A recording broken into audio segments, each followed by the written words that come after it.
בסרטון הקודם לפרשת בעלותך, ראינו שכאשר קשה לנו, אנחנו עלולים להתגעגע למשהו מהעבר, שלא בטוח שהיה לנו יותר טוב. יש אפילו אי דיוק לגבי זיכרונות העבר במצב כזה. היום, בפרשת שלח לך, נדבר על תופעה דומה לגבי מחשבות, אבל על העתיד.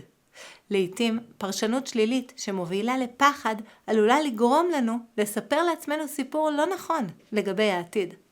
בוא נראה איך זה נראה במדבר. משה רבנו שלח 12 אנשים מראשי בני ישראל לטור את ארץ כנען במטרה להתכונן לכיבוש הארץ. הם הסתובבו בה 40 יום, חזרו והציגו פירות מדהימים. אבל מהר מאוד המתח הפנימי והפחדים שלהם השתלטו על הדיווח, והם התחילו לספר לעם מנקודת מבטם את ההתרשמות הקשה שלהם. העם שם חזק, הערים בצורות, ולכן המסקנה שלהם לא נוכל לעלות. זה הגיע עד למצב של הוצאת דיבה על הארץ. ויוציאו דיבת הארץ אשר תרו אותה אל בני ישראל לאמור. הארץ אשר עברנו בה לתור אותה, ארץ אוכלת יושביה היא. בואו נבין את הסיפור לעומק ונתעכב על הביטוי המבהיל הזה, ארץ אוכלת יושביה. מה הם באמת ראו שם שהביא אותם למסקנה הזאת? רש"י מפרש שהם תיארו מציאות שבה הם נתקלו. בכל מקום שאנו עוברים, מצאנו קוברי מתים. המרגלים צעדו בארץ וראו בכל מקום לוויות והמון אנשים שעוסקים בקבורה.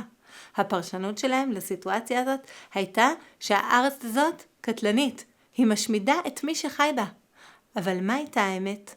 רש"י מראה איך אפשר לפרש את המציאות הזו בצורה אחרת. והקדוש ברוך הוא עשה לטובה כדי להעסיקם באבלם ולא ייתנו לב לאלו. הקדוש ברוך הוא עשה להם נס וחסד גדול.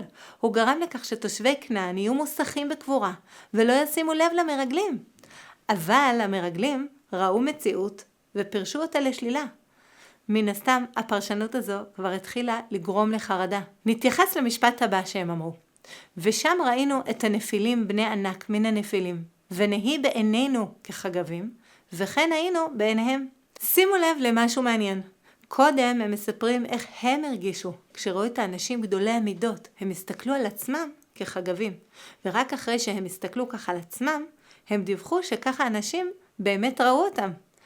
האם ייתכן שאם הם היו רואים את עצמם בעלי כוחות או יתרונות אחרים על המקומיים, אולי גם התושבים המקומיים לא היו רואים אותם כחגבים?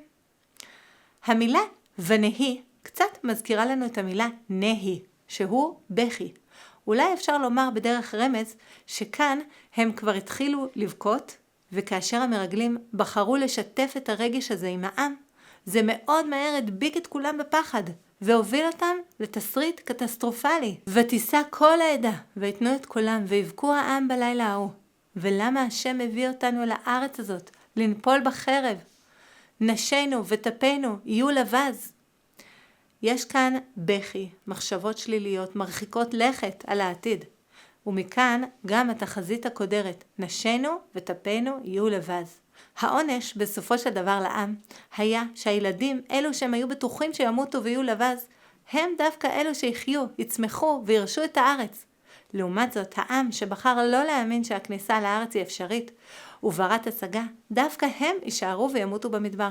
ותפכם אשר אמרתם לבז יהיה, והביאתי אותם, וידעו את הארץ אשר מאסתם בה.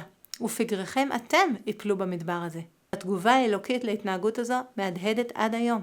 חכמינו אומרים שהחטא הזה גרם לצרות בדורות רבים. מה הסיפור הזה? בא ללמד אותנו. והאם נוכל לתקן במעט את חטא המרגלים? הכי טוב אם נוכל ללמוד מהסיפור הזה להסתכל על דברים מראש בעין חיובית, כדי לאפשר לנו לפרש דברים בצורה חיובית, ובכך לא להיכנס למסלול של חרדות ופחדים. כמו שכלב ויהושע הצליחו לעשות.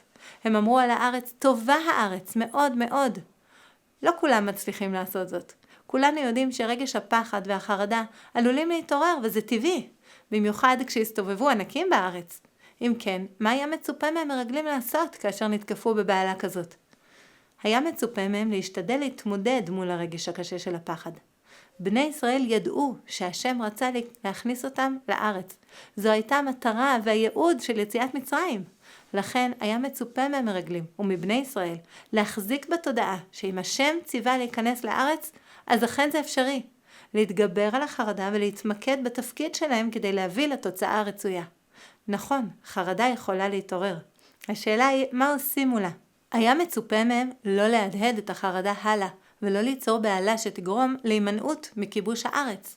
גם היום, למרות מציאות לא פשוטה בארץ, אנחנו מאמינים שתהליך הגאולה שהתחיל הוא מכוון, והשם רוצה שנהיה כאן ונעשה כמיטב יכולתנו ואף נחיה כאן חיים שמחים.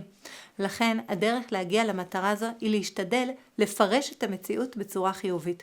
וגם כאשר יש חששות אמיתיים, להשתדל להאמין בטוב ולשדר זאת לאחרים כדי לזרוע אמונה וביטחון בהשם. ואולי בכך נצליח לתקן במעט את חטא המרגלים. שבת שלום.